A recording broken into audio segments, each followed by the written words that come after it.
இயேசு கிறிஸ்துவில் பிரியமான சகோதர சகோதரிகளே, தூய லூர்தானையுடைய பக்தர்களே, யோவான் எழுதிய நற்செய்தி அதிகாரம் 1 இறைவார்த்தை 14 நாம் இப்படி வாசிக்கின்றோம். வாக்கு மனிதரானார், நம்மிடையே குடிகொண்டார் என்று. அதனுடைய நிறைவு பகுதிதான் இன்றைய நற்செய்தி.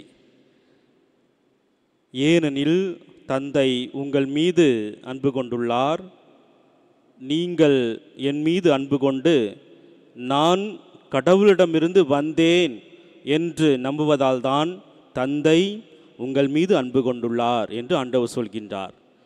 கடவுளிடமிருந்து வந்தவர், வார்த்தை மனு உருவானவர்தான் நம் ஆண்டவராகிய இயேசு கிறிஸ்து.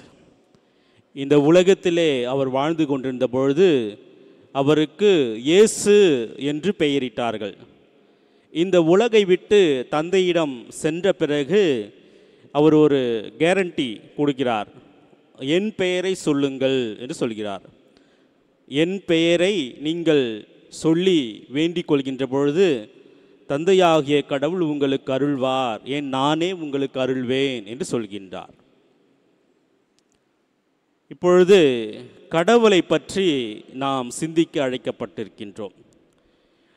2 நாட்களுக்கு முன்பாக ஒரு வீடியோவிலே ஒரு அரசன் கடவுளை நம்பாதவனாக இருக்கின்றான்.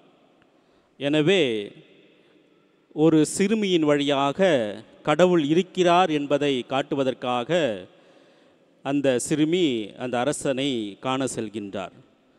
அப்பொழுது அரசன் கேட்கின்றான், கடவுள் எங்கே இருக்கிறார் என்று கேட்கின்றான். அதற்கு அந்த சிறுமியானவள் ஒரு பாத்திரத்திலே பாத்திரம் முழுவதும் பால் இருக்கின்றது, அதை காட்டி, அரசரே இந்த பாலுக்குள் என்ன இருக்கிறது சொல்லுங்கள் என்று கேட்கிறார். அரசன் சிறிது யோசித்துவிட்டு, பாலிலே தயிர் இருக்கிறது, மோர் இருக்கிறது, வெண்ணெய் இருக்கிறது என்று சொல்கிறார். அப்படியா, எங்கே இந்த பால் சொம்பிலே, இந்த பால் பாத்திரத்திலே தயிர் எங்கே இருக்கிறது, மோர் எங்கே இருக்கிறது, வெண்ணெய் எங்கே இருக்கிறது என்று காட்டுங்கள் என்று அந்த சிறுமி கேட்கிறாள்.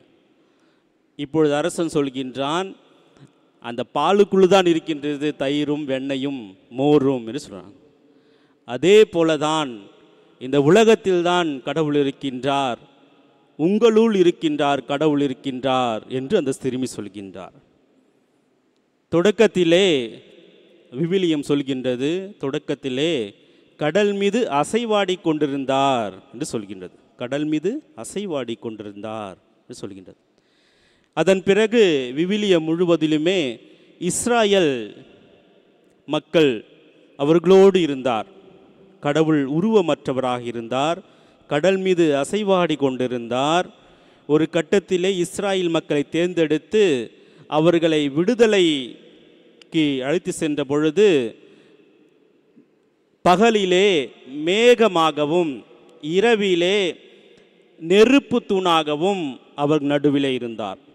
விடுதலை பயணம் அதிகாரம் 25 இறைவார்த்தை 8 மற்றும் 9 இதை மோயிசன் எழுதி வைத்திருக்கின்றார். இஸ்ராயல் மக்கள் நடந்து கொண்டிருந்த பொழுது ஆண்டவருடைய பிரசன்னமானது பகலிலே மேகமாகவும் கருமேகமாகவும் இரவிலே நெருப்பு தூணாகவும் இருந்தது என்று நாம் வாசிக்கின்றோம். அதன் பிறகு இஸ்ராயல் மக்கள் ஒரு பெரிய இனமாக மாறிவிடுகிறார்கள்.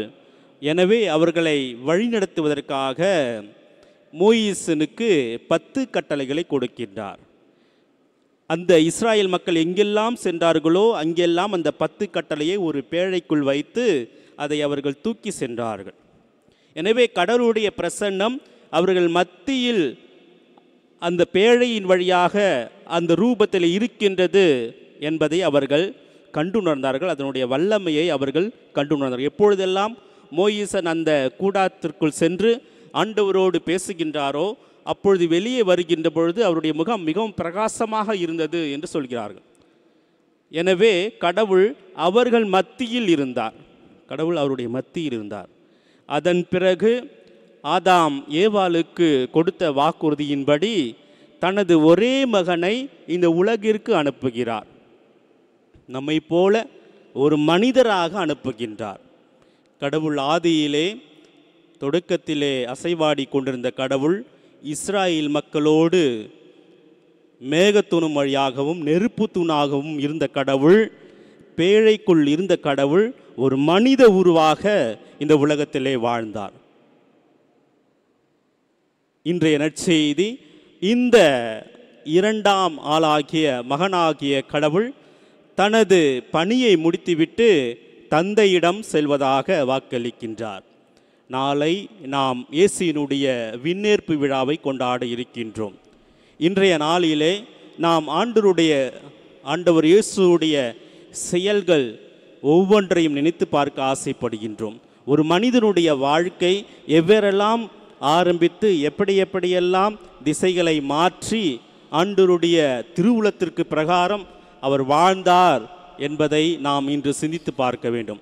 அவருடைய பிறப்பாக இருந்தாலும் சரி, அவருடைய வாய் சொல் போதனையாக இருந்தாலும் சரி, அவருடைய வல்ல செயல்கள் அற்புதங்களாக இருந்தாலும் சரி, அவருடைய மரணமாக இருந்தாலும் சரி, அவருடைய உயிர்ப்பாக இருந்தாலும் சரி, எல்லாவற்றையும் நாம் ஒரு ரிவைண்ட் பண்ணி பார்க்க அழைக்கப்பட்டிருக்கின்றோம்.